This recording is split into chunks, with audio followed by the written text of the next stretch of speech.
कहानी अंतिम प्यार भाग आखिरी। एक सप्ताह बीत गया। इस सप्ताह में नरेंद्र ने घर से बाहर कदम न निकाला।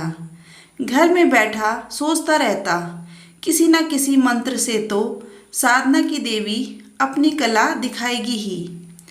इससे पूर्व किसी चित्र के लिए उसे विचार प्राप्ति में देर न लगती थी, परंतु इस बार किसी तरह भी उसे कोई बात न सूझी। ज्यों-ज्यों दिन व्यतीत होते जाते थे, वह निराश होता जाता था। केवल यही क्यों, कई बार तो उसने झुंझलाकर सिर के बाल नोच लिए। वह अपने आप को गालियां देता, पृथ्वी पर पेट के बल पड़कर बच्चों की तरह रोया भी, परंतु सब व्यर्थ। प्रातःकाल नरेंद्र मौन बैठा था कि मनमोहन बाबू के द्वारपाल ने आकर उसे एक पत्र दिया। उसने उसे खोलकर देखा। प्रोफेसर साहब ने उसमें लिखा था, प्रिय नरेंद्र, प्रदर्शनी होने में अब अधिक दिन शेष नहीं है। एक सप्ताह के अंदर यदि चित्र न आया तो ठीक नहीं। लिखना तुम्हारी क्या प्रगति हुई है और तुम्हारा चित्र कितना बन गया है। योगेश बाबू ने चित्र चित्रित कर दिया है, मैंने देखा है, सुंदर है, परंतु मुझे तुमसे और भी अच्छे चित्र की आशा है। तुमसे अधिक प्रिय मुझे और कोई नहीं। आशीर्वाद देता हूँ तुम अपने गुरु की लाज रख सको। इसका ध्यान रखना, इस प्रदर्शनी में यदि तुम्हारा चित्र अच्छा रहा तो तुम्हारी ख्याति में कोई बाधा न रहेगी। तुम्हारा परिश्रम सफल हो, यही कामना है। पत्र पढ़कर नरेंद्र और भी व्याकुल हुआ। केवल एक सप्ताह शेष है और अभी तक उसके मस्तिष्क में चित्र के विषय में कोई विचार ही नहीं आया। खेद है, अब वह यह क्या करेगा। उसे अपने आत्मबल पर बहुत विश्वास था, पर उस समय वह विश्वास भी जाता रहा। इसी तुच्छ शक्ति पर वह 10 वक्तों में सिर उठाए फिरता रहा। उसने सोचा था अमर कलाकार बन जाऊंगा, परंतु वारे दुर्भाग्य, अपनी अयोग्यता पर नरेंद्र की आंखों में आंसू भर आए। रोगी की रात जैसे आंखों में निकल जाती है, उसकी वह रात वैसे ही समाप्त हुई। नरेंद्र को इसका तनिक भी पता ना हुआ। उधर वह कई दिनों से चित्रशाला ही में सोया था। नरेंद्र के मुख पर जागरण के चिन्ह थे। उसकी पत्नी दौड़ी दौड़ी आई और शीघ्रता से उसका हाथ पकड़कर बोली, अजी, बच्चे को क्या हो गया है, आकर देखो तो। नरेंद्र ने पूछा, क्या हुआ। पत्नी लीला हाँफते हुए बोली, शायद हैजा। इस प्रकार खड़े ना रहो, बच्चा बिल्कुल अचेत पड़ा है। बहुत ही अनमने मन से नरेंद्र शयन कक्ष में प्रविष्ट हुआ। बच्चा बिस्तर से लगा पड़ा था। पलंग के चारों ओर उस भयानक रोग के चिन्ह दृष्टिगोचर हो रहे थे। लाल रंग 2 घड़ी में ही पीला हो गया था। सहसा देखने से यही ज्ञात होता था जैसा बच्चा जीवित नहीं है। केवल उसके वक्ष के समीप कोई वस्तु धक धक कर रही थी और इस क्रिया से ही जीवन के कुछ चिन्ह दृष्टिगोचर होते थे। वह बच्चे के सिरहाने सिर झुकाकर खड़ा हो गया। लीला ने कहा, इस तरह खड़े ना रहो, जाओ डॉक्टर को बुला लाओ। माँ की आवाज़ सुनकर बच्चे ने आंखें मली। भर्राई हुई आवाज़ में बोला, माँ, ओ माँ, मेरे लाल, मेरी पूंजी, क्या कह रहा है। कहते कहते लीला ने दोनों हाथों से बच्चे को अपनी गोद से चिपटा लिया। माँ के वक्ष पर सिर रखकर बच्चा फिर पड़ा रहा। नरेंद्र के नेत्र सजल हो गए। वह बच्चे की ओर देखता रहा। लीला ने उपलाभ्यमय स्वर में कहा, अभी तक डॉक्टर को बुलाने नहीं गए। नरेंद्र ने दबी आवाज में कहा, डॉक्टर। पति की आवाज का अस्वाभाविक स्वर सुनकर लीला ने चकित होते हुए कहा, क्या। कुछ नहीं, जाओ डॉक्टर को बुला लाओ। अभी जाता हूँ। नरेंद्र घर से बाहर निकला। घर का द्वार बंद हुआ। लीला ने आश्चर्यचकित होकर सुना कि उसके पति ने बाहर से द्वार की जंजीर खींच ली और वह सोचती रही, यह क्या। नरेंद्र चित्रशाला में प्रविष्ट होकर एक कुर्सी पर बैठ गया। दोनों हाथों से मुंह ढांपकर वह सोचने लगा। उसकी दशा देखकर ऐसा लगता था कि वह किसी तीव्र आत्मिक पीड़ा से पीड़ित है। चारों ओर गहरे सूनेपन का राज्य था। केवल दीवार लगी हुई घड़ी कभी न थकने वाली गति से टिक टिक कर रही थी और नरेंद्र के सीने के अंदर उसका हृदय मानो उत्तर देता हुआ कह रहा था, धक धक। संभवतः उसके भयानक संकल्पों से परिचित होकर घड़ी और उसका हृदय परस्पर कानाफूसी कर रहे थे। सहसा नरेंद्र उठ खड़ा हुआ, संज्ञाहीन अवस्था में कहने लगा, क्या करूं? ऐसा आदर्श फिर न मिलेगा, परंतु वह तो मेरा पुत्र है। वह कहते कहते रुक गया, मौन होकर सोचने लगा। सहसा लगाकर उसने आवाज सुनी। वह समझ गया कि बच्चा चल बसा। मन ही मन में बोला, भगवान तुम साक्षी हो, मेरा कोई अपराध नहीं। इसके बाद वह अपने सिर के बालों को मुट्ठी में लेकर सोचने लगा। जैसे कुछ समय पश्चात ही मनुष्य निद्रा से चौंक उठता है, उसी प्रकार चौंक कर जल्दी जल्दी मेज पर से कागज, तुलिका और रंग आदि लेकर वह कमरे से बाहर निकल गया। शयन कक्ष के सामने एक खिड़की के समीप आकर वह अचकचाकर खड़ा हो गया। कुछ सुनाई देता है क्या? नहीं, सब खामोश है। उस खिड़की से कमरे का आंतरिक भाग दिखाई पड़ रहा था। झांक कर भय से थरथर कांपते हुए उसने देखा तो उसके सारे शरीर में कांटे से चुभ गए। बिस्तर उलट पुलट हो रहा था।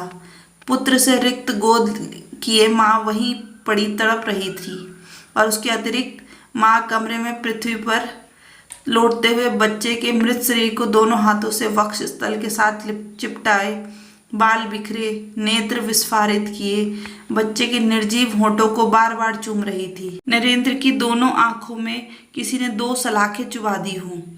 उसने होंठ चबाकर कठिनता से स्वयं को संभाला और इसके साथ ही कागज पर पहली रेखा खींची। उसके सामने कमरे के अंदर वही भयानक दृश्य उपस्थित था। संभवतः संसार के किसी अन्य चित्रकार ने ऐसा दृश्य सम्मुख रखकर तुलिका ना उठाई होगी।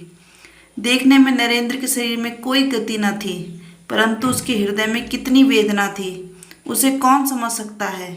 वह तो पिता था। नरेंद्र जल्दी जल्दी चित्र बनाने लगा। जीवन भर चित्र बनाने में इतनी जल्दी उसने कभी न की। उसकी उंगलियां किसी अज्ञात शक्ति से अपूर्व शक्ति प्राप्त कर चुकी थी। रूपरेखा बनाते हुए उसने सुना, बेटा, ओ बेटा, बातें करो, बात करो, जरा एक बार तुम देख तो लो। नरेंद्र ने अस्फुट स्वर में कहा, उफ, यह असहनीय है, और उसके हाथ से तुलिका छूटकर पृथ्वी पर गिर पड़ी। किंतु उसी समय तुलिका उठाकर वह पुनः चित्र बनाने लगा। रह रहकर लीला का क्रंदन रुदन कानों में पहुंचकर हृदय को छेड़ता और रक्त की गति को मंद करता और उसके हाथ स्थिर होकर उसकी तुलिका की गति को रोक देते। इसी प्रकार पल पर पल बीतने लगे। मुख्य द्वार से अंदर आने के लिए नौकरों ने शोर मचाना शुरू कर दिया था, परंतु नरेंद्र मानो इस समय विश्व और विश्वव्यापी कोलाहल से बहरा हो चुका था। वह कुछ भी ना सुन सका। इस समय वह एक बार कमरे की ओर देखता और एक बार चित्र की ओर। बस रंग में तुलिका डुबोता और फिर कागज पर चला देता। वह पिता था, परंतु कमरे के अंदर माँ के हृदय से लिपटे हुए मृत बच्चे की याद भी वह धीरे धीरे भूलता जा रहा था। सहसा लीला ने उसे देख लिया। दौड़ती हुई खिड़की के समीप आकर दुखित स्वर में बोली, क्या डॉक्टर को बुलाया? जरा एक बार आकर देख तो लेते कि मेरा लाल जीवित है या नहीं। यह क्या चित्र बना रहे हो? चौंक कर नरेंद्र ने लीला की ओर देखा। वह लड़खड़ाकर गिर रही थी। बाहर से द्वार खटखटाने और बार बार चिल्लाने पर भी जब कपाट न खुले तो रसोइया और नौकर दोनों डर गए।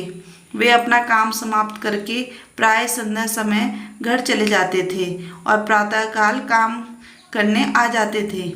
प्रतिदिन लीला या नरेंद्र दोनों में से कोई न कोई द्वार खोल देता था। आज चिल्लाने और खटखटाने पर भी द्वार न खुला।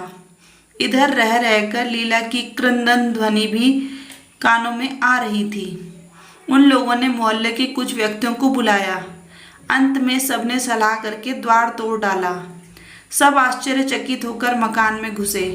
जीने से चढ़कर देखा कि दीवार का सहारा लिए, दोनों हाथ जंघाओं पर रखे, नरेंद्र सिर नीचा किए हुए बैठा है। उनके पैरों की आहट से नरेंद्र ने चौंक कर मुंह उठाया। उसके नेत्र रक्त की भांति लाल थे। थोड़ी देर पश्चात वह ठहाका मारकर हंसने लगा और सामने लगे चित्र की ओर उंगली दिखाकर बोल उठा, डॉक्टर डॉक्टर, मैं अमर हो गया। दिन बीतते गए, प्रदर्शनी आरंभ हो गई। प्रदर्शनी में देखने की कितनी ही वस्तुएं थी, परंतु दर्शक एक ही चित्र पर झुके पड़ते थे। चित्र छोटा सा था और अधूरा भी। नाम था अंतिम प्यार। चित्र में चित्रित किया हुआ था एक माँ बच्चे का मृत शरीर हृदय से लगाए अपने दिल के टुकड़े के चंदा से मुख को बार बार चूम रही है।